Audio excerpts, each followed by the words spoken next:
Avez-vous déjà remarqué à quel point une simple étreinte peut parfois être plus significative qu'une longue conversation? Quelques secondes d'affection physique sincère peuvent communiquer chaleur, réconfort, familiarité et proximité émotionnelle sans un seul mot. Mais il y a un point important que bien des gens oublient. Une étreinte ne crée pas automatiquement d'attirance. Ce qui rend une étreinte significative, c'est la relation entre les deux personnes, la situation et surtout le fait que les deux personnes se sentent réellement à l'aise avec ce contact physique. C'est pourquoi nous allons aujourd'hui examiner 4 principes psychologiques qui sous-tendent une étreinte chaleureuse et significative. Pas comme un truc pour faire tomber quelqu'un en amour avec vous, pas comme une formule magique pour l'attirance, mais comme moyen de mieux comprendre le langage corporel, le confort émotionnel et une connexion physique saine. Et le premier principe est probablement le plus important. Règle numéro 1, soyez attentif à ces signaux avant de vous rapprocher. Une étreinte ne commence pas vraiment quand tes bras entourent quelqu'un. Elle commence par l'interaction qui se produit avant le contact physique. Imaginez-vous en train de marcher vers une personne que vous connaissez. Vous la voyez de l'autre côté de la pièce. Avant même de dire un mot, votre posture, votre expression faciale, votre regard et la distance que vous vous imposez communiquent déjà quelque chose. Si vous vous précipitez vers elle sans faire attention, elle risque d'être déstabilisée par vos intentions. Mais si vous l'approchez naturellement, que vous souriez, que vous établissez un contact visuel chaleureux et que vous lui laissez suffisamment d'espace pour répondre, l'interaction devient beaucoup plus fluide. C'est là que la conscience émotionnelle entre en jeu. Ne présumez pas que parce que vous avez déjà pris quelqu'un dans vos bras, cette personne acceptera automatiquement une étreinte à chaque fois.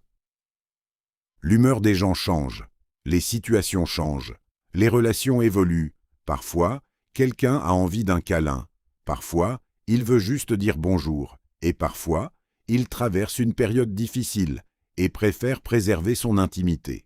Être capable de percevoir ces nuances est un signe d'intelligence émotionnelle. Si elle se rapproche de vous, ouvre les bras ou accepte clairement l'étreinte, l'interaction peut se faire naturellement. Si elle hésite, recule ou ne répond pas à votre étreinte, respectez son signal. Laisser de l'espace à l'autre n'est en rien un signe de faiblesse. En réalité, comprendre ses limites est l'une des plus grandes formes d'assurance sociale. Alors, souvenez-vous du premier principe. Ne vous concentrez pas uniquement sur ce que vous voulez faire. Faites aussi attention à ce que l'autre personne communique. Cette simple habitude peut améliorer presque toutes les interactions physiques. Passons maintenant au deuxième principe. Règle numéro 2.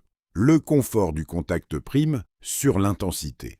L'une des plus grandes erreurs que l'on fait avec les étreintes est de croire que plus fort signifie forcément mieux. Ce n'est pas le cas. Une étreinte trop molle peut donner une impression de distance. Mais une étreinte trop forte peut être inconfortable ou oppressante. Le but n'est pas une pression maximale. Le but est un contact confortable.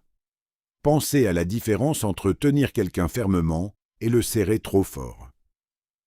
L'une procure une sensation de chaleur et de réconfort. L'autre peut inciter l'autre à se dégager instinctivement. C'est pourquoi une gestuelle détendue est si importante. Gardez vos épaules confortables. Évitez les tensions inutiles. Laissez vos mains se poser naturellement sur des zones appropriées, comme le haut ou le milieu du dos. Et ne transformez pas l'interaction en une technique physique compliquée.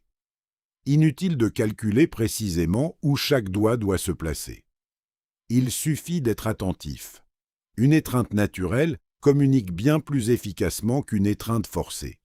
Il y a aussi un aspect psychologique important à prendre en compte. L'affection physique est plus efficace lorsque les deux personnes ont l'impression de maîtriser l'interaction. Si l'une des deux personnes se sent sous pression, la qualité émotionnelle du moment s'en trouve altérée. Alors, au lieu de vous demander « Comment rendre cette étreinte plus intense ?»